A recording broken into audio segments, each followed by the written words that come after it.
Hello বন্ধুরা, তোমরা সবাই কেমন আছো? আশা করি প্রত্যেকে ভালো আছো। তো চলো চেক করে নেব পার্টনারের একদম ডিপ ডার্ক ফিলিংস তোমার জন্য কী রয়েছে, সে কী তোমাকে লাভ মেসেজ দিতে চায়, কী বলতে চায় যেটা সে বলতে পারছে না, তার কিছু মনের গোপনে সে তোমার জন্য কী কথা লুকিয়ে রেখেছে, কিছু ভালোবাসার কথা চেক করে নেব। Thank you universe, please guide করো। তো দেখো এখানে যেটা দেখতে পাচ্ছি, স্ট্রং থার্ড পার্টির ভাইব এসছে।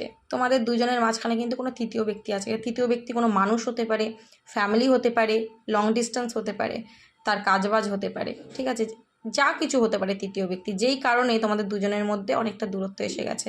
তো তোমার পার্টনার কিন্তু এটা বুঝতে পারছে যে এই তৃতীয় ব্যক্তির কারণেই তোমাদের মধ্যে দূরত্বটা আসছে, এবং সে খুবই নিজেও কিন্তু প্রচণ্ডভাবে পাজল, ঠিক আছে, সেও কিন্তু পারছে না এই দূরত্বটাকে মেনে নিতে, বাট তাকে সহ্য করতে হচ্ছে, সে বাধ্য মেনে নিতে, তার এমনই সিচুয়েশন। বাট তুমি যদি আজকের দিনে তার লাইফে নেই, তুমি যদি তার থেকে অনেক দূরে রয়েছো, বা তোমার সাথে তার নো কন্ট্যাক্ট হয়ে গেছে, তো এই যে তুমি নেই, তো তোমার না থাকা তাকে অনেক কিছু ফিল করাচ্ছে, তোমার অ্যাবসেন্স অনেক কিছু তাকে ফিল করাচ্ছে, তোমার ভ্যালু করতে শিখছে সে, তোমার দূরত্ব বা তোমার থেকে দূরে থাকা তাকে কিন্তু অনেক কিছু শেখাচ্ছে। এখানে কিন্তু সে কোনো গসিপের ভয় পাচ্ছে, কোনো কিছুকে ভয় পাচ্ছে, বা কোনো মানুষকে ভয় পাচ্ছে, এই যে থার্ড পার্টি হতে পারে তাকে ভয় পাচ্ছে, সেই ভয়ের জন্য না সে তোমার থেকে দূরে রয়েছে, কিন্তু সে তোমাকে হারাতে চায় না, সে তোমার থেকে দূরে থাকতে কিন্তু চায় না।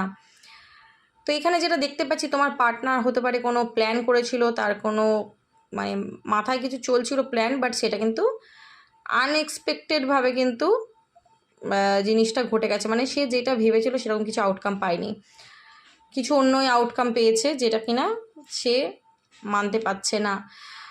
এখানে দেখতে পাচ্ছি থার্ড পার্টির জন্য তোমার পার্টনার তোমাকে কিন্তু টাফ টাইমে তোমাকে ছেড়ে চলে গেছে, সেটা সে ফিল করছে যে সেটা ভুল করেছে, সেলফ লাভ করছে এই মুহূর্তে, নিজের ওপর ওয়ার্ক করছে, নিজের ভুল ত্রুটির ওপরে, কারণ সে তোমাকে ফিরে পেতে চায় এবং তোমার সাথে কানেকশানটা ঠিক করতে চায়। ওকে, তোমাকে সে কোনোভাবেই কিন্তু হারাতে চায় না, এবং রিভিলের কার্ড এসছে অনেক কিছু কথা সে তোমাকে বলতে চায়, যেটা হয়তো এখনও পর্যন্ত সে তোমার কাছে হাইড করে রেখেছে, ঠিক আছে। এটা হচ্ছে তার মানে ডিপ ডার্ক ফিলিংস বলতে পারো, তোমাকে অনেক সত্যি কথা বলতে চায়, তার কারণই হচ্ছে রিলেশনশিপটা ঠিক করা, ও তোমাকে ছেড়ে থাকতে চায় না। ওকে, তো এটা হচ্ছে তোমার পার্টনারের এনার্জি, অবশ্যই এনার্জিটাকে ক্লেম করে নিও। ওকে চলো, thank you so much, God bless you.